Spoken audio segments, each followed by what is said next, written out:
그 할아버지를 처음 만났을 때 나는 그가 내 인생을 완전히 뒤바꿀 줄은 몰랐어요. 65살에 똥쟁이 소리를 듣게 될 줄은 꿈에도 몰랐고 고작 고구마 때문에 이런 모욕을 당하리라는 생각은 더더욱 해본 적이 없었어요. 그날도 검은색 벤츠 뒷좌석에서 룸미러 너머로 김 기사의 얼굴을 보니 평소보다 말수가 적고 표정마저 어둡게 가라앉아 보여서 괜히 신경질이 났어요. 요즘 들어 내 말을 제대로 따르지도 않는 것 같아 더욱 짜증이 치밀어 올랐지요.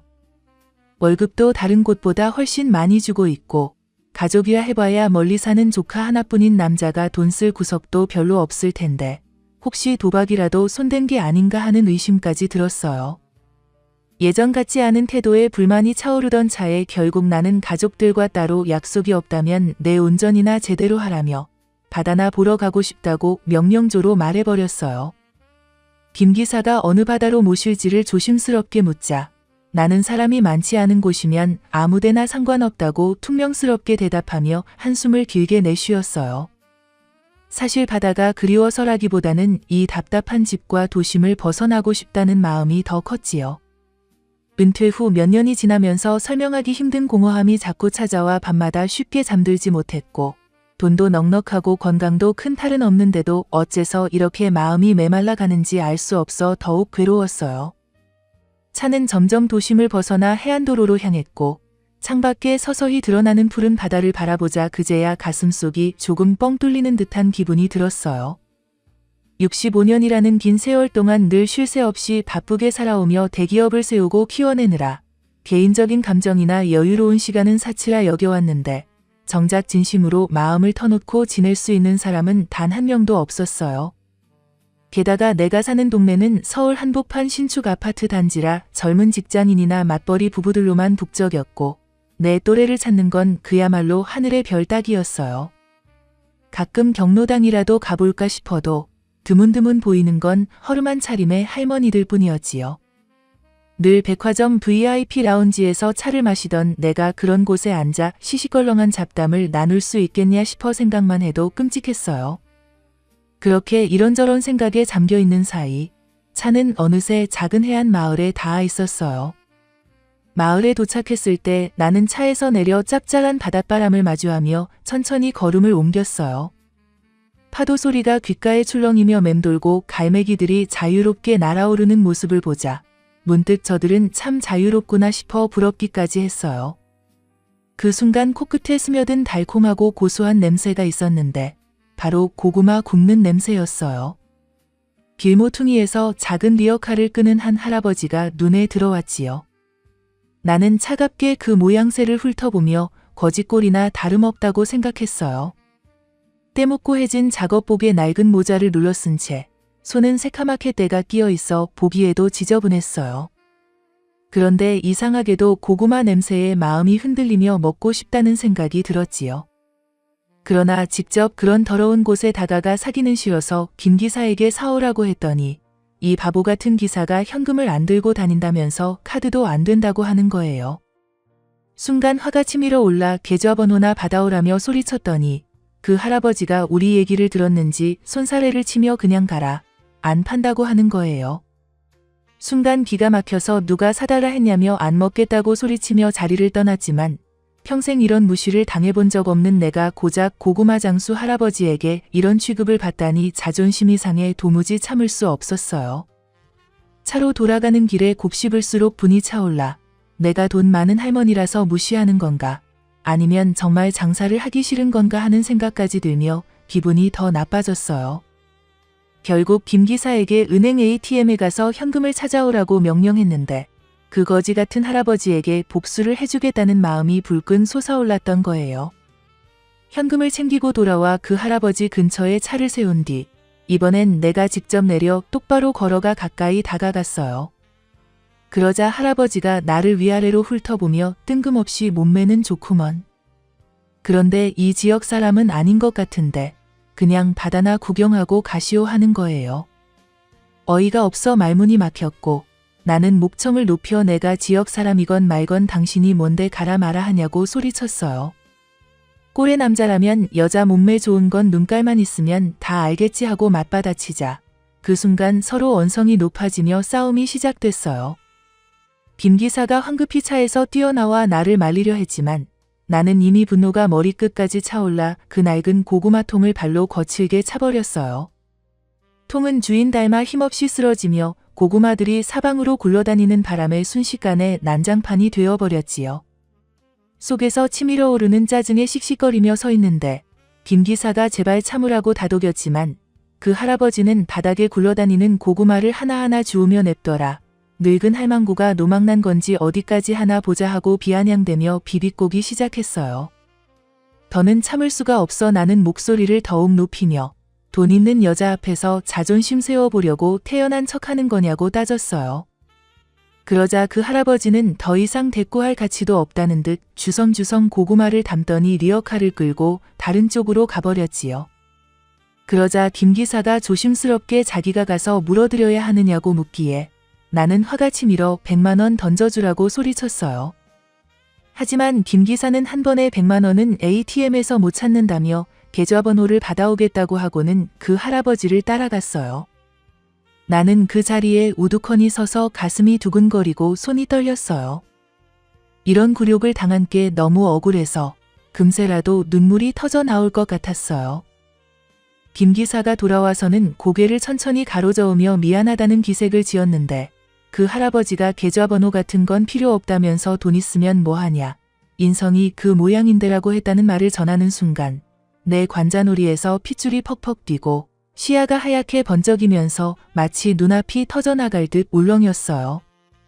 손끝은 저릿저릿하게 마비되는 것 같았고 주먹을 불끈 쥔 채 손톱이 살을 깊숙이 파고들어 손바닥이 따끔하게 젖어들었으며 입안은 갑자기 바싹바싹 말라붙어 혀끝이 까슬까슬하게 갈라지는 것 같았어요.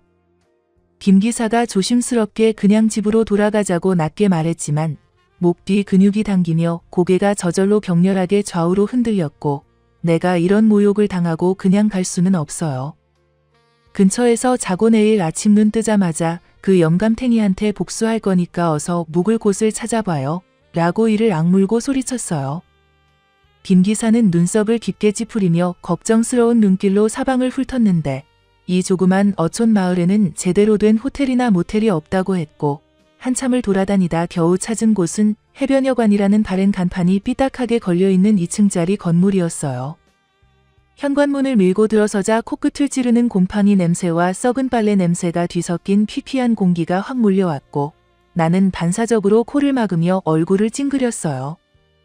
발밑 창판은 여기저기 구멍이 뚫려 있었고 벽지는 습기에 눌려 가장자리가 들떠 있었으며 천장 모서리에는 검은 곰팡이가 거미줄처럼 뻗어 올라와 등골을 스르르 오싹하게 만들었어요.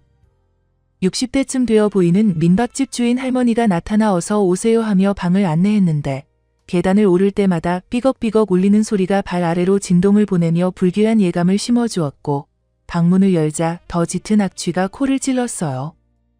낡아빠진 이불 위에는 알 수 없는 얼룩들이 군데군데 번져 있었고 베개는 누렇게 변색되어 있어서 그걸 보는 순간 위장이 울렁이며 구역질이 치밀어 올랐어요.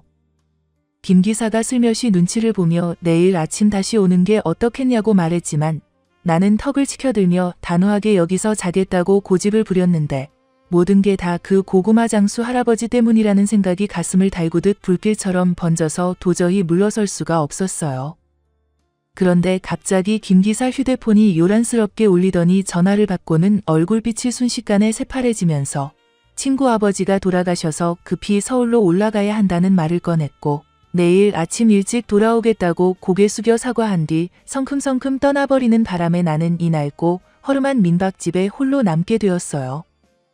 방 안에 홀로 앉아있자니 사방에서 스며드는 바닷바람이 차갑게 어깨를 훑어내렸고 벽지 틈새로 스며드는 소리가 휘익휘익 귓속을 파고들며 나를 더욱 쓸쓸하게 만들었어요. 나는 팔짱을 끼고 몸을 동그랗게 말아 한숨을 푹 내쉬었는데 그때 뱃속에서 꼬르륵 소리가 터져나오며 허기가 몰려왔어요.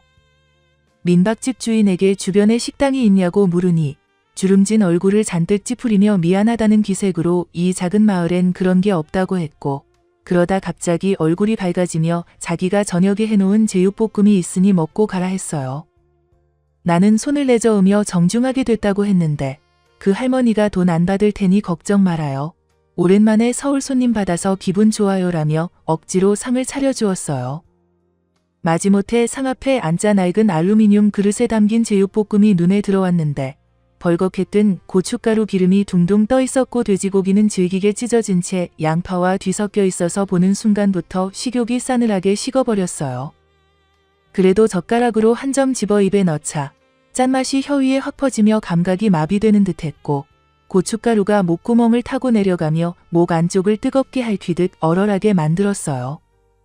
질긴 돼지고기를 씹을수록 고무 같은 식감이 턱을 무겁게 짓눌렀지만 할머니가 기대 어린 눈빛으로 바라보고 있어서 어쩔 수 없이 몇 젓가락 더 억지로 떠넣었어요.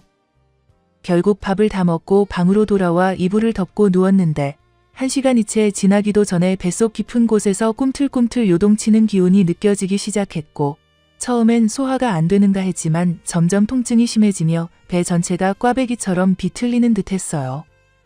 이마 위에는 싸늘한 땀이 송글송글 맺히고 식은땀이 등줄기를 타고 흘러내리며 그 순간 나는 뭔가 끔찍한 일이 일어나고 있음을 직감했어요. 화장실이 어디 있냐고 물어보니 민박집 할머니가 당황한 표정으로 눈을 깜빡이더니 방 안에는 화장실이 없고 마당에 나가면 공용 재래식 화장실이 있다고 하는 거예요. 내 입이 저절로 벌어지면서 재래식이요? 하고 되물었는데 할머니는 고개를 끄덕이며 미안하다는 기색을 감추지 못했어요. 재래식 화장실이라니 내가 언제 그런 걸 써봤나 싶어서 머릿속이 하얗게 텅 비었고 어릴 적 시골 할아버지 댁에서 한두 번 본 기억만 어렴풋할 뿐 평생 양변기만 사용해왔는데 지금 이 순간에 그런 걸 써야 한다는 사실이 믿기지가 않았어요. 그런데도 배는 점점 더 아파오고 속에서는 뭔가 꿈틀거리는 느낌이 강해지면서 등줄기를 따라 식은땀이 연신 흘러내렸어요. 어쩔 수 없이 마당으로 나가자 칠흑 같은 밤공기가 얼굴을 세차게 때리며 온몸이 움츠러들었고 손전등도 없이 더듬거리며 화장실을 찾아가는데 발끝에 돌멩이가 걸려 휘청였어요. 그런데 마침 화장실 안에서 누군가 끙끙 앓는 듯한 기척이 들려왔고 내 아랫배는 이미 폭발 직전이라 무릎이 후들거리며 다리에 힘이 풀려버렸어요. 화장실 문을 주먹으로 두드리며 실례합니다. 정말 급해서 그러는데 빨리 좀 나와주세요. 하고 간절히 부탁했지만 안에서는 아무런 대답이 없었어요. 배는 점점 더 쥐어짜듯 아파오고 온몸은 비틀거리며 차가운 땀이 줄줄 흘러내렸는데 뱃속에서는 가스가 터지는 듯한 소리가 뽕뽕 새어나오고 항문 근육은 저릿저릿하며 조절이 되지 않아 공포감이 몰려왔어요. 도대체 그 제육볶음에 뭘 넣었길래 이 지경이 되는지 민박집 할머니에 대한 원망이 치밀었고 결국 화장실 문고리를 붙잡고 흔들며 빨리 나와요. 제발 지금 당장 싸겠어요. 하고 거의 울부짖다시피 소리쳤어요. 그때 안에서 하거참하는 낮은 목소리와 함께 문이 삐걱 열리더니 눈앞에 나타난 건 다름 아닌 그 고구마 할아버지였어요. 할아버지는 나를 보며 입꼬리를 비틀어 올리며 어머, 서울분도 똥은 싸네요 하고 비아냥대듯 웃으면서 천천히 걸어 나왔고 나는 더는 참을 수 없어 할아버지를 밀치듯 지나쳐 황급히 화장실 안으로 뛰어들었어요. 코끝을 찌르는 지독한 악취가 확 밀려와서 오액하고 구역질이 치밀었고 입으로 숨을 쉬려 해도 목구멍 깊숙이까지 그 냄새가 스며들어 눈물이 핑 돌았어요. 캄캄한 화장실 안에서 손바닥으로 벽을 더듬어도 스위치는 찾을 수 없었고 발밑은 미끈거려서 뭔가 알 수 없는 것들을 밟고 있는 듯 소름이 끼쳤어요. 어디가 변기인지조차 알 수 없어 쪼그리고 앉자 무릎이 후들거렸고 결국 참을 수 없어 이를 보면서 뜨거운 눈물이 줄줄 흘러내렸어요. 할아버지, 제발 여기 좀 도와주세요. 하고 울먹이는 목소리로 외쳤는데 밖에서는 크크크 하고 비아냥대는 웃음소리가 들리더니 똥만 싸지 말고 밑을 좀 보세요. 밑에서 사람 머리가 올라올 테니까 하고 섬뜩한 말을 남기고는 발걸음이 멀어져 갔어요. 그 말이 무슨 뜻인지도 몰라서 캄캄한 어둠 속에서 몸이 부르르 떨렸고 두려움에 눈도 감지 못했어요. 겨우 지옥 같은 시간을 마치고 화장실에서 나오자 할아버지는 이미 온데간데 없이 사라지고 없었고 나는 이를 악물며 정말 못된 인간, 나이도 먹을 만큼 먹고서 어떻게 저런 말을 할 수가 있어 하고 씩씩거리며 방으로 돌아왔어요. 민박집 할머니를 붙잡고 제육볶음 때문에 탈이 났다고 따졌더니 할머니는 눈을 동그랗게 뜨며 어머, 우리는 괜찮았는데요? 하고 의아한 표정을 지었고 이내 서울분들은 위장이 약하신가 봐요. 시골 음식이 안 맞으셨나 보다 하며 오히려 나를 예민한 사람 취급했어요. 나는 화가 나서 음식을 제대로 못해서 그런 거 아니에요? 하고 맞받아쳤지만 할머니는 어깨를 으쓱하며 자기 방으로 들어가 버렸어요. 방으로 돌아와 이불을 덮었는데 이불에서 퀴퀴한 곰팡이 냄새가 올라왔고 베개는 눌러보니 푹신한 게 아니라 딱딱한 스펀지 덩어리 같았어요. 평소 이집트산 면이불과 거위털 베개에서 자던 내가 이런 곳에서 잠을 청해야 한다니 억울하고 눈물이 날 지경이었어요. 창밖에서는 바람소리가 휘익휘익 들려오고 천장에서는 벌레가 기어다니는 듯한 바스락거림이 이어져 잠이 오질 않았어요. 뒤척이다 보니 배에서 다시 꿈틀거리는 통증이 몰려오고 식은땀이 등줄기를 타고 흘러내려서 아직 제육볶음의 독이 다 빠지지 않았구나 하는 절망감에 다시 그 지옥 같은 화장실에 가야 한다는 생각이 들어 몸이 부르르 떨렸어요. 마당을 건너며 발밑에서 축축한 감촉이 올라와 소름이 돋았고 문을 열자 여전히 진동하는 악취가 밀려왔지만 숨을 참고 들어가야만 했어요. 할아버지가 말했던 밑에서 사람 머리가 올라온다는 말이 머릿속을 맴돌아 아래를 볼 수도 없었고 어둠 속에서 혼자 이를 보며 공포감에 휩싸였어요. 겨우 돌아와 이불을 덮고 누운 채 나는 머릿속으로 할아버지를 분석하기 시작했어요. 왜 그 시간에 민박집 화장실에 있었던 걸까? 혹시 이 근처 주민일까? 아니면 나처럼 어디 묵고 있는 걸까 하는 의문이 꼬리를 물었어요. 그러면서 내일 김 기사가 오면 어떻게 복수할지 구체적으로 그려봤어요. 어제와 오늘 당한 굴욕을 모조리 갚아주겠다고 돈으로 굴복시켜 내가 결코 만만한 상대가 아님을 보여주겠다고 다짐했어요. 1,000만 원이든 억 단위든 던지며 이래도 안 판다고 할 거냐 하고 호통치고 싶었거든요. 그렇게 분노와 복수심에 사로잡힌 채 새벽 4시가 넘어서야 겨우 잠이 들었는데 아침 8시쯤 요란한 벨소리에 눈을 뜨니 김 기사의 전화였어요. 사정이 생겨서 오늘 오후쯤이나 도착할 수 있다는 말을 듣는 순간 머리가 지끈거렸고 오후라니 그럼 언제까지 이 지옥 같은 곳에 있어야 하는 거야 하고 혼잣말로 중얼거렸어요. 창문을 열자 장대비가 쏟아지고 있었고 빗물이 유리창을 타고 흘러내리며 바깥 풍경은 희미하게 번져 있었어요.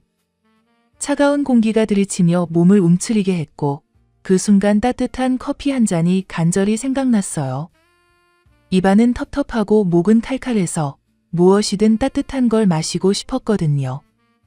방문을 열고 밖으로 나가려는 순간 아래층에서 목소리가 들려오는 바람에 나는 발걸음을 멈추고 말았어요. 민박집 할머니와 누군가가 대화를 나누고 있었는데 그 목소리 중 하나가 다름 아닌 그 고구마 할아버지 목소리였던 거예요. 순간 가슴이 쿵 내려앉으면서 설마 저 할아버지도 이 여관에서 사는 건가? 하는 생각이 스치듯 지나갔어요. 나는 계단 위에 몸을 조심스럽게 숨기고 더 집중해서 들어보았는데 이윽고 들려오는 할아버지의 한숨 섞인 목소리가 내 귀를 사로잡았어요. 미안해요. 여관비를 1년 동안 못 내서.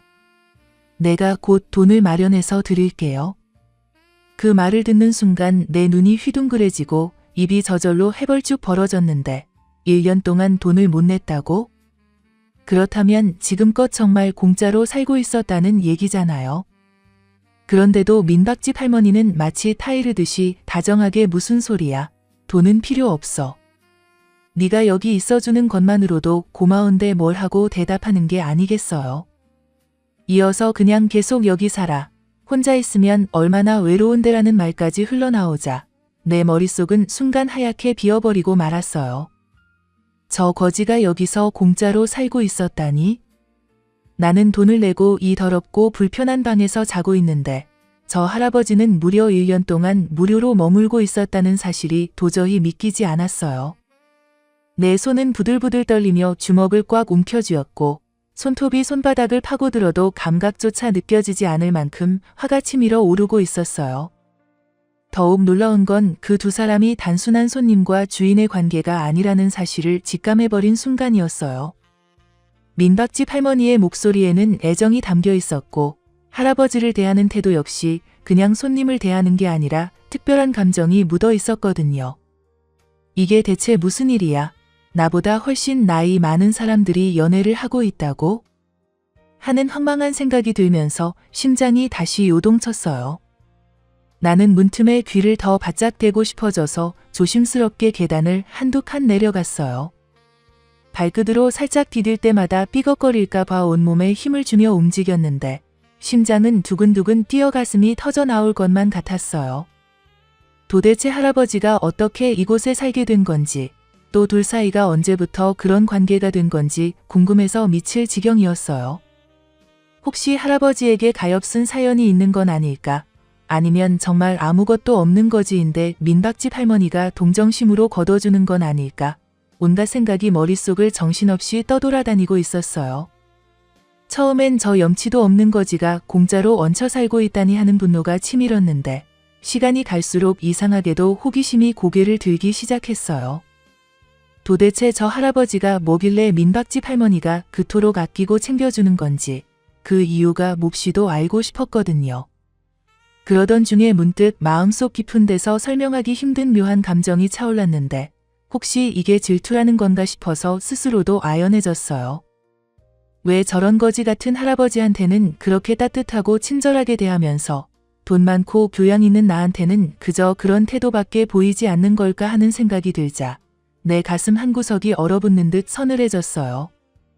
나는 가진 것도 많고 배운 것도 있는데 왜 아무도 나를 그렇게 따뜻하게 대해주지 않는 걸까 싶은 서글픈 생각이 스며들면서 목구멍이 막히듯 답답해졌어요. 그런데 갑자기 뱃속에서 묘한 압력이 차오르더니 뽕뽕뽕 방구가 연달아 터져 나오고 말았어요.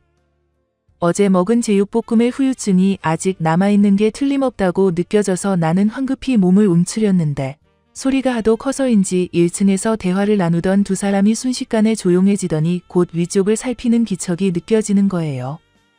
그 순간 내 얼굴은 화끈거릴 만큼 달아오르고 온몸이 돌처럼 굳어버렸는데 마침내 들려온 건 할아버지의 비아냥거리는 목소리였어요. 어제는 처음이라 그냥 넘어갔는데 오늘은 말해야겠네요. 진짜 그 정도면 바지에 싼 거 아니에요? 라며 키득거리는 웃음까지 터뜨리는 게 아니겠어요. 나는 수치심에 얼굴이 활활 달아오르며 다시 주먹을 불끈 쥐었어요. 저 못된 할아버지가 또 나를 비웃고 있다니 정말 굴욕적이라 더는 참을 수가 없었어요. 그 순간 나는 계단을 올라가 방문을 닫고 침대에 앉았어요. 저 할아버지가 또 그런 식으로 말하는 게 정말 기분이 나빴거든요. 아무리 생각해도 이대로 넘어갈 수는 없다는 생각이 들었어요. 뭔가 복수를 해야겠다고 마음먹었는데 막상 어떻게 해야 할지 구체적인 방법이 떠오르지 않더라고요. 한참 골똘히 생각해봐도 별다른 아이디어가 나오지 않았어요. 그런데 문득 어제 그 할아버지가 한 말이 생각났거든요. 바지에 똥을 쌌다고 했으니까 일단 그 부분부터 해결해야겠다는 생각이 들었어요. 혹시나 정말로 냄새가 나거나 뭔가 흔적이 있을까봐 걱정되더라고요. 그래서 김 기사에게 전화를 걸었어요. 올 때 갈아입을 옷을 가져다 달라고 부탁했는데 김 기사가 어떤 옷을 가져올지 물어보더라고요. 평상복이랑 속옷을 가져다 달라고 했더니 김 기사가 이상한 추측을 하기 시작했어요. 혹시 그 할아버지와 무슨 관계가 있는 건지, 잘 보이려고 예쁜 옷을 가져가면 되는 건지 하면서 말이에요. 월급을 따박따박 가져가면서 자꾸 선을 넘는 김 기사를 아예 잘라버릴까 하는 생각도 들었어요. 그렇게 화를 내도 아무것도 먹지 않아서 그런지 배는 고팠어요. 시간을 보니 점심이 훌쩍 넘어 있더라고요. 밖에 누가 있나 창문으로 살펴보면서 밖으로 나갔어요. 뭔가 먹을 곳을 찾아봐야겠다고 생각했거든요. 밖으로 나와 보니 해변가 일대를 둘러봐도 제대로 된 식당이 보이지 않았어요.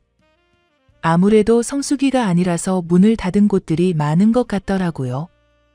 그런데 저 멀리 고구마 파는 할아버지가 보였어요. 가기 싫었지만 다른 선택의 여지가 없어서 어쩔 수 없이 그쪽으로 걸어갔거든요. 할아버지에게 다가가서 조심스럽게 물어봤어요. 내가 배가 고프다는 건 들키고 싶지 않아서 이 지역에 유명한 맛집이 있는지 알려달라고 했어요. 그냥 맛이나 보려고 한다면서 말이에요.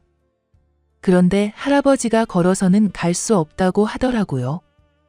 늙은 사람은 그렇게 걸어가다가 쓰러질지도 모른다면서 위험하다고 걱정해 주는 거예요. 그러면서 한마디 더 덧붙이는데 어차피 먹어봐야 전부 똥으로 나올 텐데 뭐 하러 비싼 거 먹느냐면서 고구마 하나를 건네주더라고요.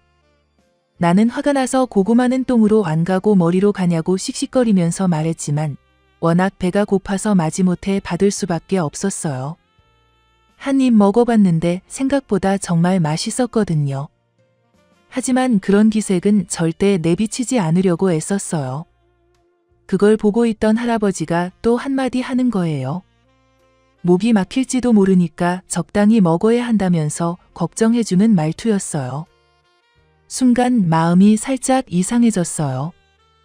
어제는 그렇게 놀려댔는데 알고 보니 좋은 사람일지도 모른다는 생각이 들었거든요. 그런데 할아버지가 하늘을 보면서 또 말을 시작했어요.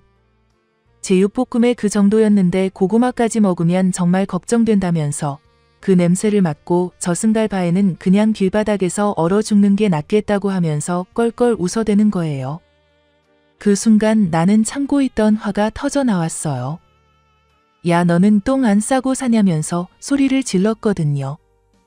목청껏 고래고래 소리를 지르니까 지나가던 몇몇 사람들이 우리 쪽을 쳐다보기 시작했어요. 그러자 할아버지가 더 큰 소리로 웃으면서 또 놀리기 시작했어요. 살다 바지에 똥 싼 여자가 소리 지르는 거는 처음 본다면서 이제 목소리까지 커졌다고 키득거리는 거예요. 나는 주변 시선이 신경 쓰이면서도 지지 않으려고 맞대응했어요.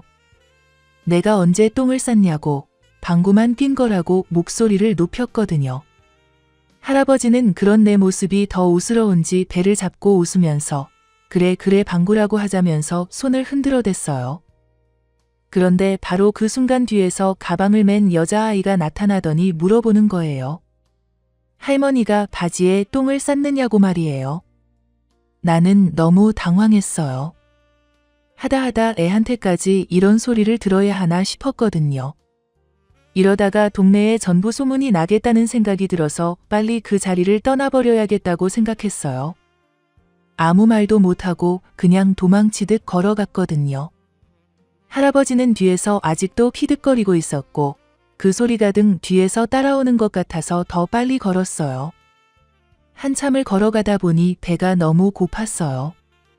화가 나서 성큼성큼 걷다 보니 체력도 더 소모된 것 같더라고요. 그런데 다른 데는 정말 먹을 곳이 없었어요. 결국 다시 그 할아버지한테 가야 할 상황이 된 거죠. 정말 자존심이 상했지만 어쩔 수 없이 발걸음을 돌렸어요. 할아버지에게 다시 가서 고구마 2개만 달라고 소리를 질렀어요. 할아버지는 똥쟁이 할매 왔다면서 고구마 먹고 시원하게 여관을 폭파시켜보라면서 웃으며 3개를 넣어줬어요. 하나 더 넣었다고 하면서 너그럽게 웃고 있는 게 더 열이 받았어요. 나는 돈도 안 내고 그냥 가려고 했는데 할아버지가 뒤에서 웃으면서 도둑이라고 재미있다는 듯이 소리를 지르는 거예요. 나는 뒤돌아서서 어차피 같은 곳에 살면서 누가 돈 떼어 먹느냐고 김기사 오면 준다고 소리치고는 그냥 가버렸어요. 그 순간 내가 얼마나 뻔뻔한 짓을 하고 있는지 스스로도 놀랐지만 이미 그렇게 해버린 이상 끝까지 가야겠다는 생각이 들었거든요. 그렇게 해변가를 걸으면서 고구마를 1개씩 까먹기 시작했어요. 화가 나서 먹는 건데도 이상하게 맛있었어요. 왜 이렇게 맛있는지 모르겠더라고요. 겉은 바삭하고 속은 부드러우면서 달콤한 게 시장에서 사 먹던 고구마와는 완전히 달랐어요. 할아버지 솜씨를 인정하기는 싫었지만 정말 맛있다는 건 부정할 수 없었거든요. 고구마를 먹으면서 걷고 있는데 마주 오던 중년 부부가 내 손에 든 고구마를 보더니 서로 눈짓을 하는 거예요. 남자가 여자에게 뭔가 속삭이더니 나한테 다가와서 물어봤어요. 혹시 저기 파라솔 있는 곳에서 산 거냐고. 그 할아버지가 파는 고구마가 정말 유명하다면서 말이에요. 그 할아버지를 아냐고 물으니까 이 동네에서는 모르는 사람이 없다고 하더라고요. 20년 넘게 그 자리에서 고구마를 팔고 있는데 정말 맛있기로 소문났다면서요. 나는 그 말을 듣고 있으면서 묘한 기분이 들었어요. 내가 거지라고 생각했던 그 할아버지가 이 동네에서는 나름 유명한 사람이었다니 뭔가 내가 잘못 생각하고 있었나 싶었거든요. 그런데 유명하다면서 왜 1년 동안 방세를 못 냈을까 하는 궁금증이 들기 시작했어요. 뭔가 앞뒤가 안 맞는다는 생각이 들었거든요. 고구마를 다 먹고 나니까 기분이 조금 나아졌어요. 배도 부르고 해서 천천히 걸으면서 바다를 바라보기 시작했어요. 파도가 밀려왔다가 빠져나가는 소리가 반복되니까 마음이 점점 차분해지더라고요. 그러다가 문득 10년 전이 생각났어요. 남편과 함께 이 해변에 왔던 기억이 떠올랐거든요. 그때는 정말 행복했어요. 손을 잡고 모래사장을 걸으면서 서로 장난치고 웃었던 기억들이 생생했어요. 남편이 파도가 올 때마다 나를 끌어당겨서 신발이 젖지 않게 해줬던 것도 기억났고, 둘이서 조개 껍데기 주우면서 누가 더 예쁜 걸 찾나 경쟁했던 것도 떠올랐어요. 그때만 해도 우리가 이렇게 될 줄은 몰랐어요. 남편이 다른 여자와 바람을 피울 거라는 생각은 꿈에도 못했거든요. 바람만 안 폈으면 지금도 우리는 행복하게 살고 있을 텐데 왜 그런 짓을 했는지 아직도 이해가 안 가요. 내가 뭔가 부족했나? 내가 너무 까칠했나? 온갖 생각이 들면서 가슴이 답답해졌어요. 그런 생각에 잠겨서 걷다가 발에 뭔가 걸려서 비틀거렸어요. 모래에 묻힌 나뭇가지였는데 하마터면 넘어질 뻔했거든요. 정신을 차리고 보니 파도가 좀 더 높이 올라와서 내 신발 끝을 살짝 적시고 있었어요. 아, 내가 너무 과거 생각에 빠져 있었구나 싶었어요. 그 순간 핸드폰이 울렸어요. 김 기사였어요. 전화 벨소리를 들으면서도 바로 받지 않고 잠시 망설였어요. 아까 김 기사한테 화내며 전화를 끊었던 게 생각나서 어떻게 말해야 할지 걱정됐거든요. 목소리를 가다듬고 심호흡을 한 번 하고 나서 전화를 받았어요. 김 기사가 여관에 도착했다고 하더라고요. 옷을 가져왔으니까 언제 갈 건지 물어봤어요. 나는 지금 간다고 말하고 전화를 끊었어요. 할아버지한테 고구마 값도 줘야 하고 옷도 갈아입어야 하니까 어쨌든 여관으로 돌아가야 했거든요. 여관으로 돌아와서 김 기사를 기다리고 있는데 차 소리가 들리더니 김 기사가 가방을 들고 나타났어요. 그런데 가방을 건네주면서 갑자기 미안한 표정을 지으며 친구 아버지가 돌아가셔서 장례식장에 상주를 도와줄 사람이 아무도 없다면서 급히 가봐야 한다고 하는 거예요. 내일 아침 일찍 돌아오겠다고 사과하며 성급히 발걸음을 돌리는 바람에 나는 어이가 없어서 잠깐 하고 소리쳤지만 이미 차를 몰고 사라진 뒤였어요. 손에는 갈아입을 옷과 지갑만 덩그러니 남아있고 몸에서는 이틀째 씻지 못해 축적된 끈적한 땀냄새가 올라와 견딜 수가 없을 만큼 불쾌해서 민박집 할머니를 찾아가 샤워실이 어디 있는지 물어봤더니 할머니가 눈을 동그랗게 뜨면서 그런 건 없다고 하며 부엌에 가면 수도가가 있으니까 거기서 씻으라고 하더라고요. 부엌에 들어서니 낡은 스테인리스 개수대 위에 수도꼭지 하나가 달랑 있었고 바닥은 시멘트로 되어 있어서 차가운 기운이 발바닥을 통해 스며올라 몸이 저절로 움츠러들었어요. 수도꼭지를 틀어보니 찬물만 콸콸 쏟아져 나오는데 손을 대보는 순간 소리가 절로 나올 만큼 얼음장처럼 차가워서 이런 찬물로 어떻게 몸을 씻어야 하나 막막해졌는데 겨울 바닷바람이 부엌 창틈으로 스며들어와 온몸에 소름이 돋았지만 이대로 더러운 몸으로 있을 수는 없어서 이를 악물고 옷을 벗기 시작했어요. 찬 공기가 살갗에 닿자마자 온몸이 움츠러들면서 닭살이 쫙 돋았고 손끝은 벌써부터 시리도록 차가워졌으며 수건으로 물을 적셔서 몸을 닦기 시작하는데 찬물이 등줄기를 타고 흘러내릴 때마다 몸이 반사적으로 경직되면서 평생 42도 온수에서 편안하게 샤워하던 내가 이런 원시적인 방법으로 몸을 씻고 있다니 참으로 기가 막힐 노릇이라는 생각이 들었어요. 머리까지 감으려고 하니 더욱 지독한 고통이 기다리고 있었는데 차가운 물이 머리카락 사이로 스며들면서 두피가 얼어붙는 것 같았고 목 뒤로 흘러내리는 물줄기 때문에 어깨가 경련을 일으킬 듯 떨려서 비누 거품이 눈에 들어가도 제대로 헹굴 수 없어 눈이 따갑고 자꾸 깜빡거리게 되었어요. 겨우 씻기를 마치고 가져온 옷을 갈아입었는데 몸이 너무 차가워진 탓에 옷을 입어도 따뜻해지지 않았고 이빨은 딱딱거리며 부딪히고 손끝은 파랗게 질려서 단추를 끼우는 것도 힘들 정도로 온몸이 덜덜 떨렸어요. 그때 코 속이 찡하면서 재채기가 연달아 나오기 시작하니까 목구멍도 칼칼하게 아파오고 머리가 지끈거려서 이제 감기까지 걸리는구나 싶어 한숨이 푹 나왔어요. 김 기사에게 전화를 걸어보려 했는데 핸드폰을 보니 배터리가 20%밖에 남지 않아서 충전기도 집에 두고 온 상태에서 이러다가 핸드폰까지 꺼지면 정말 고립무원이 될 것 같아 불안해졌는데 그래도 일단 김 기사에게 전화를 걸어봤지만 계속 통화 중이라고만 나와서 아마 장례식장에서 바쁘게 전화를 받고 있는 모양이라는 생각이 들었어요.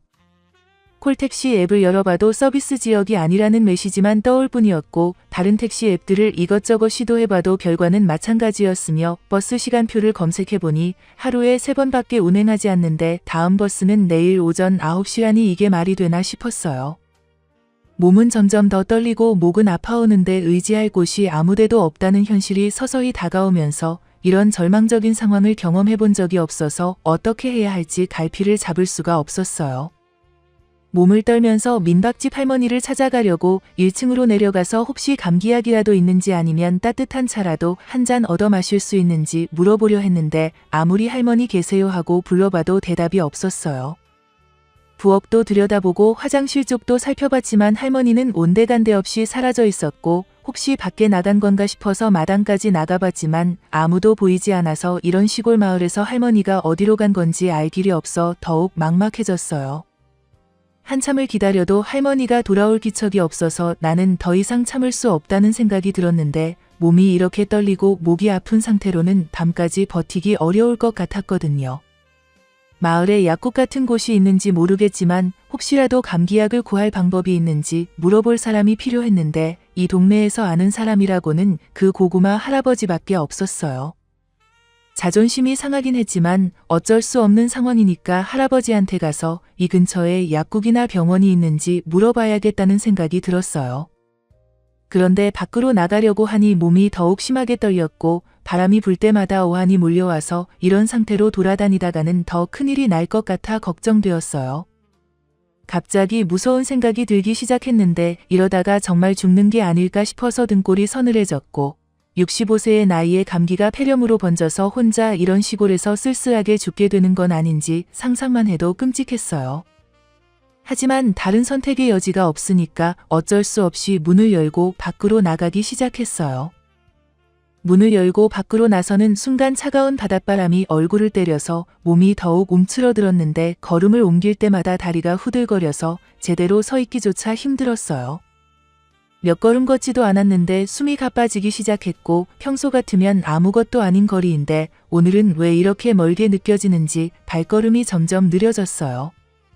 그런데 하늘에서 하얀 것들이 하나둘 떨어지기 시작하더니 어느새 눈이 내리고 있었어요.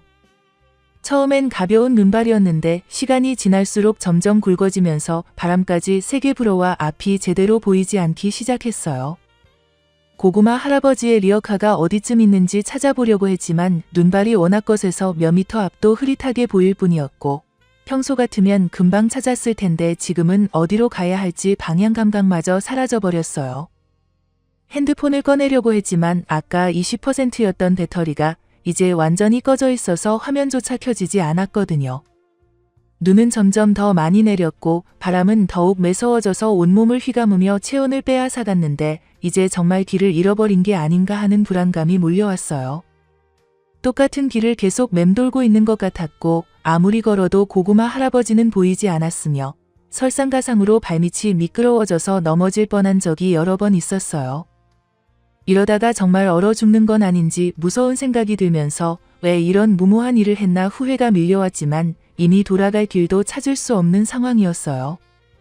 그런데 눈발 사이로 희미하게 무언가가 보이는 것 같아서 눈을 비비며 자세히 들여다보니 리어카 같은 게 있더라고요. 고구마 할아버지가 틀림없다 싶어서 그쪽으로 걸어가려고 했는데 목소리가 나오지 않아서 부를 수도 없었고 몇 걸음 더 가보려다가 갑자기 다리에 힘이 완전히 풀리면서 그 자리에 주저앉고 말았어요.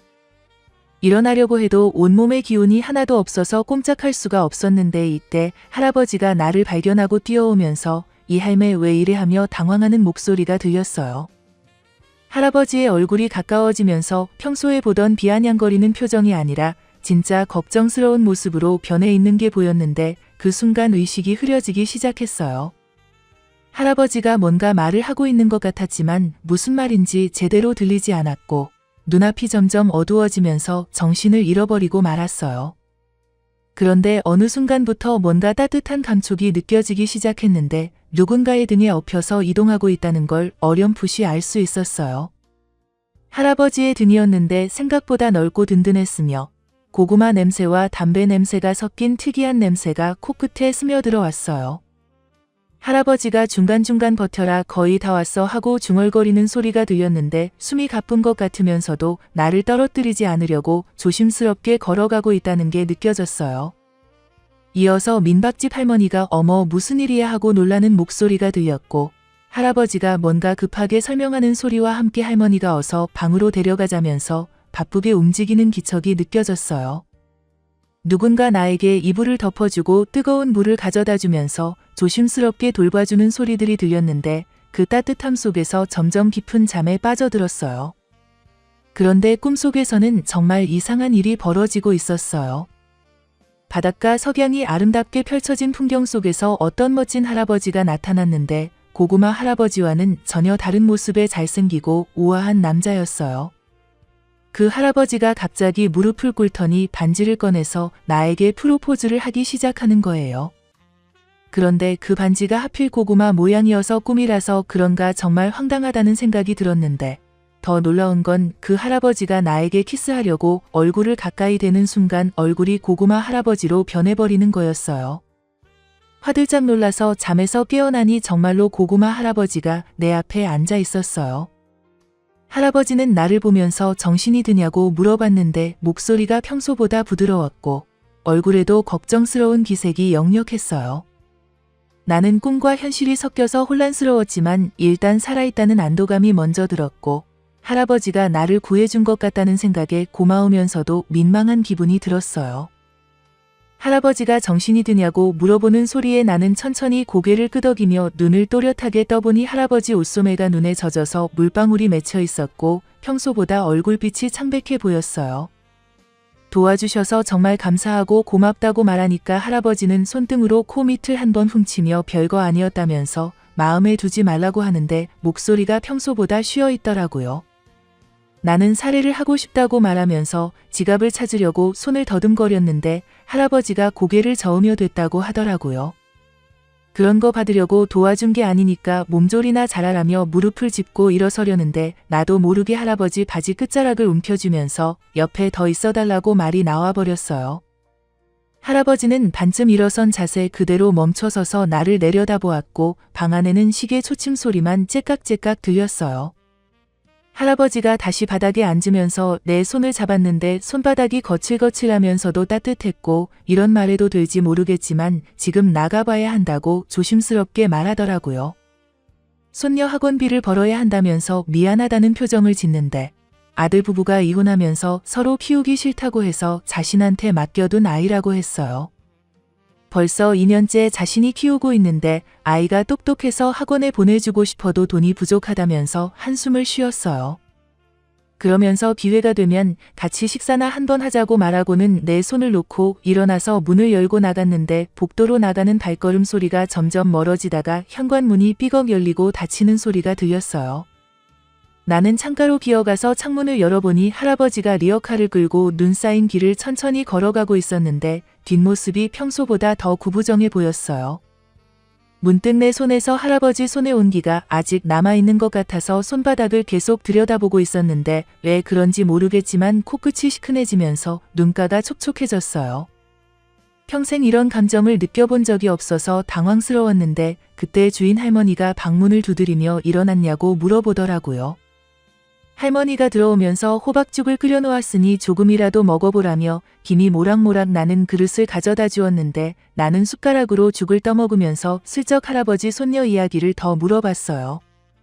할머니는 그 아이가 정말 예쁘고 착한데 부모들이 이혼하면서 서로 떠넘기다가 결국 할아버지가 키우게 됐다면서 안타까워했어요. 할아버지가 아이를 위해서 새벽부터 밤늦게까지 고구마를 구워 팔면서 학원비를 마련하려고 애쓰고 있다고 하더라고요. 따뜻한 죽을 다 먹고 나니 몸에 기운이 돌면서 다시 잠이 쏟아져서 이불을 덮고 누웠는데 새벽 2시쯤 잠에서 깼을 때는 할아버지가 지금쯤 어디서 뭘 하고 있을까 하는 생각에 뒤척거리며 잠이 오지 않았어요. 창밖으로 보니 눈이 그쳐서 마을 전체가 하얗게 덮여 있었고 가로등 불빛이 눈 위에 반짝거리고 있었는데 이상하게 마음이 허전했어요. 다시 잠들었다가 아침 8시쯤 요란한 차 소리에 눈을 뜨니 김 기사가 문을 벌컥 열고 들어오면서 왜 이렇게 연락이 안 되냐며 짜증을 내더라고요. 그런데 내 얼굴을 보더니 얼굴빛이 새파래져서 깜짝 놀라며 구급차를 불러야겠다고 하면서 황급히 밖으로 나갔어요. 1시간쯤 지나서 타 지역에서 사설 구급차가 와서 나를 들것에 태우고 서울로 향했는데 차 안에서도 계속 할아버지 생각이 머리에서 떠나지 않았어요. 서울병원에서 일주일 동안 치료를 받으면서 몸을 회복하는 동안에도 할아버지가 자꾸 생각나서 간병인한테 근처 시장에서 고구마를 사달라고 부탁했는데 먹어보니 할아버지가 구운 고구마와는 맛이 완전히 달랐어요. 퇴원하는 날 김 기사에게 정육점에 가서 최고급 한우 5kg과 각종 반찬거리를 사오라고 지시했고 백화점에서는 할아버지가 입을 만한 따뜻한 패딩 점퍼와 손녀를 위한 학용품들을 골라서 포장했어요. 그렇게 선물을 바리바리 싸들고 다시 그 마을을 찾아갔는데 할아버지가 평소 있던 자리에 리어카가 보이지 않아서 이상했고 민박집에 가보니 주인 할머니가 눈을 빨갛게 울면서 앉아있는 게 아니겠어요. 왜 그러냐고 물어보니 할아버지 손녀가 갑자기 몸이 아파서 서울 큰 병원에 입원했다면서 할아버지도 함께 서울로 올라갔다고 하더라고요. 그 손녀가 바로 내가 처음 왔을 때 바지에 똥 쌌냐고 물어봤던 그 어린아이라는 얘기를 듣는 순간 너무 놀라서 어느 병원인지 물어보고 급하게 서울로 가자고 김 기사에게 재촉했어요. 서울대학교 병원에 도착해서 김 기사가 주차를 하는 동안 나는 1층 안내데스크로 가서 환자 이름을 말하며 어느 병동에 입원해 있는지 문의하니 직원이 컴퓨터를 확인한 후 소아외과 7층 병동이라고 알려주어서 김 기사와 함께 엘리베이터를 타고 올라갔어요. 7층에 도착해서 복도 끝쪽 접수처로 걸어가니 할아버지가 서 있는 모습이 보였는데 평소 작업복 대신 낡은 양복을 입고 있었고 간호사와 이야기를 나누고 있었어요. 가까이 다가가서 들어보니 간호사가 장폐색 수술이 내일 오전에 예정되어 있으며 비용은 대략 300만 원 정도 예상된다고 설명하고 있었는데 할아버지는 고개만 끄덕이며 알겠다고 대답하고 있었어요. 내가 할아버지 어깨를 두드리자 할아버지가 뒤돌아보며 여기까지 어떻게 왔느냐고 물어보기에 민박집 할머니가 알려주어서 왔다고 설명했어요. 할아버지가 괜한 걱정을 끼쳐서 미안하다며 고개를 숙이자 나는 걱정하지 말라면서 이전에 도와주신 일에 대한 보답으로 이번에는 내가 도울 차례라고 말했어요. 할아버지가 그럴 수 없다며 손사래를 치는데도 나는 김 기사를 불러서 1인실로 옮기고 필요한 모든 것을 지원하라고 지시했으며 김 기사가 즉시 간호사실로 가서 병실 이전 수속을 받기 시작했어요. 김 기사에게 병원 원장실 위치를 알아보라고 하여 12층이라는 정보를 얻은 후 엘리베이터를 타고 올라가서 원장실에 들어갔는데 원장이 어떤 기부를 생각하고 있는지 물어보기에 소아외과 입원 환자의 치료비 전액을 지원하고 병원 발전기금으로 1억 원을 기부하겠다고 말했어요. 환자 이름을 알려주며 최고 의료진이 수술을 담당하도록 부탁하니 원장은 최고 교수들이 직접 수술하도록 하겠다면서 소아외과 과장에게 전화로 VIP 환자 건으로 최우선 처리하라고 지시했어요. 다시 7층으로 내려가니 간호사들이 할아버지에게 VIP 병실로 환자를 옮기기로 했다며 따라오라고 안내하고 있었는데 할아버지는 뭔가 잘못된 것 같다며 당황해하고 있었어요. 새로운 VIP 병실로 들어가니 개인 화장실과 보호자용 침대가 마련되어 있었고 창가 침대에 손녀가 누워 있었는데 링거줄에 연결된 채 입술 색이 창백하고 호흡이 얕았어요. 나는 할아버지에게 좋은 의사들이 잘 치료해 줄 거라고 말했지만 할아버지는 계속 이런 일은 있을 수 없다며 당황해하고 있었어요. 다음날 오전 9시에 손녀가 수술실로 들어갔고 할아버지는 수술실 앞 복도 의자에 앉아서 계속 손을 비비며 초조하게 기다리고 있었는데 나도 옆에 앉아서 함께 기다렸어요. 시간이 지날수록 할아버지는 더욱 불안해하며 화장실도 못 가고 자리에서 일어났다 앉았다를 반복하고 있었고 나는 괜찮을 거라며 계속 위로했지만 할아버지의 걱정은 쉽게 가라앉지 않았어요. 3시간이 지나서 수술실 문이 열리며 집도의가 나와서 수술이 성공적으로 끝났다면서 장폐색 부위를 깔끔하게 제거했고 다른 합병증도 없어서 회복만 잘하면 문제없을 거라고 설명해 주었어요.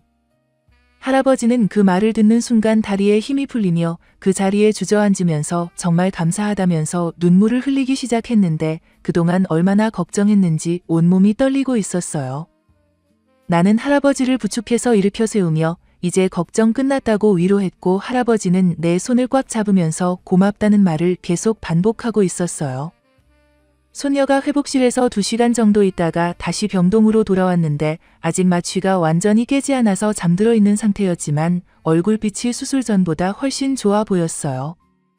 할아버지는 손녀 침대 옆에 앉아서 손을 잡고 있으면서 이제 아프지 않을 거라며 중얼거리고 있었고 나는 창가에 앉아서 그 모습을 지켜보고 있었는데 할아버지가 고개를 돌리며 정말 어떻게 감사를 표해야 할지 모르겠다면서 평생 잊지 않겠다고 말했어요.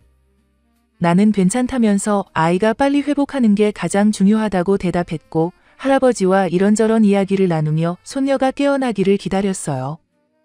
저녁 무렵이 되어서야 손녀가 눈을 뜨기 시작했는데 처음에는 어리둥절한 표정으로 주변을 둘러보더니 할아버지를 발견하고는 할아버지라고 부르면서 몸이 많이 아프지 않다고 말했어요. 곧이어 간호사와 담당 의사가 들어와서 아픈 곳은 없는지 물어보며 상태를 확인하고 수술이 잘 되었으니 며칠만 더 입원해 있으면 퇴원할 수 있을 거라고 설명해 주었어요. 할아버지는 손녀에게 이 할머니가 다 도와주신 거라면서 나를 가리키며 이제 걱정 안 해도 된다고 말했는데 손녀가 나를 유심히 바라보더니 갑자기 어디서 본 기억이 난다면서 맞다, 바지에 똥 싼 할머니라고 큰 소리로 말하는 바람에 병실에 있던 간호사와 의사들이 모두 놀란 표정을 지었어요. 김 기사도 깜짝 놀라며 사장님이 정말 똥을 싸셨냐고 물어보기에 나는 내일부터 백수 되고 싶냐면서 농담으로 대답했더니 김 기사가 웃으면서 그럴 리가 없지 않냐며 손사래를 쳤어요. 그러자 나는 손녀를 보며 할머니가 진짜 바지에 똥 싸는 거 보여줄까 하면서 장난스럽게 말하니 손녀가 킥킥거리며 웃기 시작했고 할아버지도 덩달아 웃으면서 그런 농담은 안 된다고 하지만 얼굴에는 미소가 번지고 있었어요. 병실 안이 갑자기 웃음소리로 가득해지면서 그동안의 긴장감이 한순간에 풀어지는 느낌이었고 간호사들도 함께 웃으며 분위기가 한결 밝아졌어요. 손녀 퇴원 소식을 들은 할아버지는 병실 창가에 서서 하늘을 올려다보며 한참을 말없이 있다가 천천히 돌아서면서 이제야 숨을 쉴 수 있을 것 같다고 중얼거렸어요. 내가 앞으로 손녀 학원비를 계속 지원하겠다고 하자 할아버지는 창문 손잡이를 만지작거리면서 그런 도움까지 받을 수는 없다고 하면서도 목소리 끝이 떨리고 있어서 정말로는 간절히 바라고 있다는 걸 느낄 수 있었어요. 김기사 운전으로 마을까지 가는 길에 손녀가 뒷좌석에 앉아 연신 창밖을 내다보면서 갑자기 할머니 언제 또 와요 하고 물으면서 할아버지 팔을 잡아당기자 할아버지는 룸미러를 통해 나를 힐끗 보면서 얼굴이 붉어지며 그런 말 하는 게 아니라고 손녀를 타일렀어요.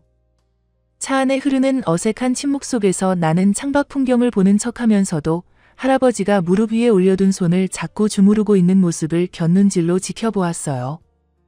마을 도착하자마자 할아버지는 손녀를 민박집 방으로 데려가면서 이제 정말 괜찮으니까 할아버지 걱정은 하지 말라며 아이 등을 토닥토닥 두드리는 모습이 너무도 자연스러워서 평생 아이를 키워온 아버지 같다는 생각이 들었어요.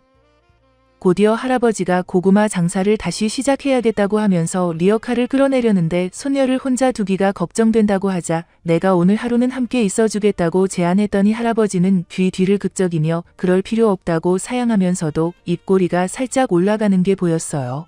김 기사에게 근처에서 대기하라고 지시한 뒤 할아버지와 함께 리어카에서 고구마를 꺼내 통에 담기 시작하면서 우리가 어깨를 맞대고 일하는 모습을 지켜보던 민박집 할머니가 갑자기 문을 박차고 나와서는 팔짱을 끼고 서더니 뭐 하는 거냐고 날카롭게 물어봤어요. 할아버지가 도와주신다고 설명하자 민박집 할머니는 나를 위아래로 훑어보며 바지에 똥이나 싸던 주제에 왜 자꾸 여기 오냐면서 늙어서 철이 없어졌냐고 독설을 퍼부으면서 할아버지를 쳐다보는 눈빛만큼은 애원하듯 간절했어요. 할아버지가 당황하며 그런 말 하면 안 된다고 말리는 사이 민박집 할머니는 코웃음을 치며 집 안으로 들어가 버렸는데 문을 닫는 소리가 유독 크게 울려서 그 안에 담긴 분노와 질투심이 고스란히 전해져 와서요. 할아버지에게 민박집 할머니와의 관계를 물어보자 할아버지는 한참을 망설이다가 고등학교 때 선배였는데 그때부터 자신을 좋아했다며 지금도 그런 마음이 남아있는 것 같다고 조심스럽게 설명했어요. 순간 내 머릿속에서는 여러 감정이 복잡하게 얽혔는데 65세 나이에 삼각관계라는 상황 자체가 황당하면서도 할아버지가 이렇게까지 여자의 마음을 끄는 매력을 지니고 있다는 사실에 오히려 뿌듯함 같은 감정이 올라왔어요. 고구마를 다 정리한 후 할아버지와 리어카를 끌고 바닷가로 향하면서 민박집 창문 너머로 할머니의 시선이 따라오는 게 느껴져서 나는 괜히 할아버지와 더 가까이 붙어 걸었어요. 평소 할아버지가 고구마를 파는 자리에 도착하자 할아버지는 익숙한 손놀림으로 고구마통에 불을 지피기 시작했고 달콤한 냄새가 바닷바람과 어우러지면서 공기를 가득 채웠어요. 나는 옆에 놓인 플라스틱 의자에 앉아 할아버지가 집게로 고구마를 뒤집는 모습을 바라보면서 그동안 이 모습을 얼마나 그리워했는지 새삼 깨닫게 되었어요. 잘 익은 고구마 하나를 꺼낸 할아버지가 후후 불어가며 껍질을 조심스럽게 벗기더니 김나는 속살을 내 입에 가져다 대며 조심스럽게 먹어보라고 했는데 그 순간 할아버지의 거친 손끝이 내 입술을 스치면서 온몸에 소름이 돋았고 할아버지 역시 나를 바라보는 눈빛이 평소와는 사뭇 달라져 있었어요. 맛있냐고 웃으며 묻는 할아버지에게 정말 맛있다고 대답하자 할아버지는 그럼 됐다며 다시 고구마를 뒤적이면서도 자꾸만 내 쪽을 힐끗거리고 있었어요. 한참 후 할아버지가 또 다른 고구마를 건네주면서 이번엔 먹고 방구 끼지 말라고 장난을 치자 나도 그럼 할아버지는 방구 안 끼냐고 맞받아쳤더니 할아버지가 자신은 고구마 먹어도 절대 방구 안 낀다고 우기며 배를 잡고 웃어서 나도 덩달아 웃음이 터져 나왔어요. 우리 웃음소리가 바닷바람을 타고 멀리 퍼져나가고 지나가던 사람들도 우리를 보며 미소를 짓는 모습이 전혀 부끄럽지 않고 오히려 자랑스럽기까지 했어요. 해가 기울어 오렌지빛으로 물들어가자 할아버지가 오늘 장사는 마감하자며 고구마 통 뚜껑을 덮기 시작하면서 나에게 김 기사를 불러 리어카를 가져가라고 하더라고요. 김 기사가 와서 리어카를 가져간 후 우리는 자연스럽게 손을 잡고 바닷가로 걸어가는데 할아버지 손바닥의 온기와 거친 감촉이 이상하게 마음을 든든하게 해주었어요. 파도 소리가 귓가에 출렁이는 가운데 할아버지가 이런 기분이 드는 게 참 오랜만이라고 중얼거리자 나도 똑같은 생각이라며 고개를 끄덕였어요. 바닷가 벤치에 나란히 앉아 붉게 물든 석양을 바라보면서 할아버지가 젊었을 때 여자들이 많이 따라다녔다고 하자 나도 젊었을 때 미인 소리를 많이 들었다고 말했더니 할아버지가 지금도 충분히 아름답다며 내 손을 더 꽉 잡아주었어요. 할아버지가 갑자기 진지해지면서 자신 같은 늙은 남자와 이렇게 시간을 보내는 게 괜찮은지 물어보자 나는 할아버지 손을 두 손으로 감싸며 나이가 뭐가 중요하냐면서 지금 이 순간이 행복하다고 솔직하게 말했어요. 할아버지도 나와 같은 마음이라며 손을 놓지 않고 계속 잡고 있으면서 우리 둘 다 서로에게 특별한 감정이 생겼다는 걸 부정할 수 없게 되었어요. 바닷가 벤치에서 할아버지와 손을 잡고 앉아 있는데 나는 더 이상 이 감정을 참을 수가 없어서 할아버지를 똑바로 바라보며 늦은 나이지만 저와 함께 해주세요 하고 고백을 했어요. 그러자 할아버지가 벤치에서 벌떡 일어나더니 다시 앉았다가 또 일어서면서 어쩔 줄 몰라 하다가 결국 내 앞에 무릎을 꿇으며 자신도 똑같은 마음이었다고 이런 나이에 다시 사랑을 하게 될 줄은 몰랐다면서 떨리는 목소리로 말을 했어요. 그런 할아버지를 부축해 다시 앉히며 손녀한테도 물어봐야 하지 않겠냐고 하자 할아버지는 급히 민박집으로 돌아갔는데 손녀가 방에서 공부하고 있는 모습을 보더니 조심스럽게 할머니가 우리 진짜 가족이 되고 싶어 한다고 어떻게 생각하느냐고 묻는 거예요. 손녀는 연필을 내려놓고 할아버지를 쳐다보면서 바지에 똥 싼 할머니가 우리 할머니 돼요? 하고 장난스럽게 묻자 할아버지가 그런 말 하면 안 된다며 웃으면서 타일렀어요. 그런데 손녀가 갑자기 진지해지더니 할머니가 할아버지를 정말 사랑하는 것 같다면서 자신도 할머니 같은 가족이 있으면 좋겠다고 말하는 거예요. 그러자 할아버지가 눈시울을 붉히는데 그 모습을 보니까 나까지 코끝이 시큰해졌어요. 그런데 문제는 민박집 할머니였어요. 우리가 서울로 떠난다는 소식을 듣고 할아버지 방으로 찾아와서 그동안 정들어 살았는데 왜 갑자기 떠나냐며 울먹이기 시작했어요. 할아버지가 손녀 교육 때문에 어쩔 수 없다고 설명을 하자 민박집 할머니는 그럼 자신이 손녀 공부도 봐주고 용돈도 대줄 테니까 가지 말라며 할아버지 팔을 붙잡고 늘어지는 거예요. 할아버지가 난처해하면서도 정중하게 거절을 하자 민박집 할머니는 결국 포기하고 나가면서 그래도 행복하게 살라며 손녀에게 가져다 줄 김치 한 통을 문 앞에 놓고 갔어요. 나중에 들어보니까 민박집 할머니가 마을 사람들한테 서울 부자 할머니가 우리 영감 꼬셨다고 푸념하고 다녔다는데 할아버지는 그런 소리 듣기 싫어서 빨리 떠나고 싶다고 하시더라고요. 할아버지가 마을 이장님을 비롯해서 고구마 단골 손님들에게 인사를 다니며 서울로 간다고 말하니까 다들 아쉬워하면서도 서울 가서도 고구마 장사 계속하라고 격려해 주셨어요. 특히 할아버지 고구마를 즐겨 사 먹던 할머니 한 분은 서울 가면 이런 맛있는 고구마 어디서 먹냐며 서운해하셔서 할아버지가 나중에 택배로라도 보내드리겠다고 웃으면서 약속을 했어요. 떠나기 전날 할아버지가 자신의 고구마통을 어루만지면서 이 녀석이 내 인생이라고 중얼거리더니 서울에 가서도 이 통으로 장사를 하고 싶다며 가져갔으면 좋겠다고 부탁을 하시는 거예요. 나는 당연하다며 김기사를 불러 트럭에 실으라고 했는데 김기사가 그 더러운 걸 왜 가져가냐면서 그냥 새로 사면 되지 않겠냐고 난색을 표했어요. 순간 나는 화가 치밀어서 김기사를 똑바로 쳐다보며 그동안 감사했고 이제 다른 기사를 구하겠으니 잘 가시고 수고 많았고 행복하시길 빈다고 차갑게 말했어요. 그러자 김기사 얼굴이 새파래지면서 잘못했다며 당장 가져오겠다고 허둥대더니 원하시면 직접 맨손으로 고구마통을 서울로 끌고 가겠다고 이까짓 거 별거 아니라고 과장되게 말해서 할아버지와 손녀가 웃고 난리도 아니었어요. 김기사가 정말로 할아버지 고구마통을 조심스럽게 트럭에 실으면서 혹시 흠집이라도 날까 봐 담요로 감싸주는 걸 보니까 평소 투덜거리면서도 나름 마음 씀씀이가 있다는 생각이 드는 거예요. 할아버지는 트럭 뒤에 올라가서 통이 흔들릴까 봐 직접 손으로 붙잡고 있겠다고 했지만 김기사가 그럴 필요 없다면서 안전하게 고정을 해놨으니 안심하라고 했어요. 서울로 향하는 길에 손녀가 차 안에서 창밖을 내다보면서 서울 학교가 어떨지 궁금하다면서도 새 친구들이 자신을 받아줄지 걱정된다고 하자 할아버지가 걱정 말라며 똑똑하고 착한 너를 모르는 사람이 어디 있겠냐고 다독여 주셨어요. 나도 새 학교에서 잘 적응할 거라며 필요한 건 뭐든 사주겠다고 약속했더니 손녀가 고맙다며 내 손을 꼭 잡았어요. 서울에 도착해서 내 집 근처에 할아버지와 손녀가 살 아파트를 구해주었는데 할아버지는 처음 보는 고층 아파트와 엘리베이터에 기겁을 하면서 이런 데서 어떻게 사냐며 당황을 하시는 거예요. 특히 가스레인지 사용법을 알려드리자 도시가스가 뭐냐며 연탄불이 그리울 것 같다고 하셨어요. 며칠 후 할아버지가 새 고구마통으로 첫 장사를 시작했는데 아파트 단지 사람들이 신기해하며 구경하러 나오고 고구마를 하나씩 사 먹으면서 정말 맛있다고 칭찬을 해서 할아버지가 무척 뿌듯해하셨어요. 한 아줌마는 매일 나와서 팔 거냐고 물어보면서 단골이 될 테니 맛있게 구워달라고 부탁하기도 했어요. 손녀는 새 학교에 첫 등교하는 날 아침에 긴장해서 밥도 제대로 못 먹고 있었는데 할아버지와 내가 함께 학교 앞까지 바래다 주니까 용기를 내 웃으면서 다녀오겠다고 인사를 했어요. 오후에 돌아와서는 새 친구들이 할아버지가 고구마 장수라고 하니까 신기해했다면서 내일 친구들 데려와 고구마 사 먹겠다고 말을 했어요. 그렇게 우리는 서울에서 새로운 생활을 시작했는데 할아버지와 나는 매일 저녁 아파트 단지 산책로를 걸으면서 하루 있었던 일들을 이야기하며 행복한 시간을 보내고 있고 손녀는 학교에도 잘 적응해서 성적도 오르고 있어서 할아버지가 정말 기뻐하고 계세요.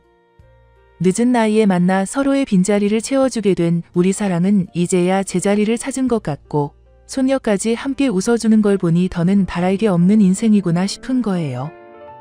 앞으로 남은 날들을 어떻게 살아야 하냐는 질문 대신 서로의 손을 잡고 함께 걸어가겠다는 답만 남았으니 이제 진짜 가족으로서 행복한 나날이 계속될 거라 믿어요. 긴 글 시청해 주셔서 감사합니다.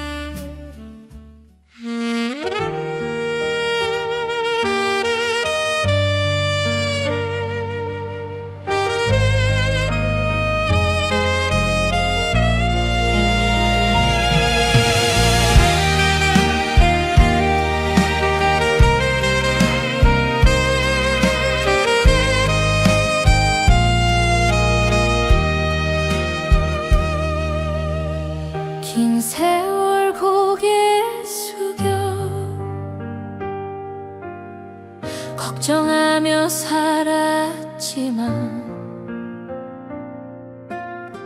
돌아보니 인생 길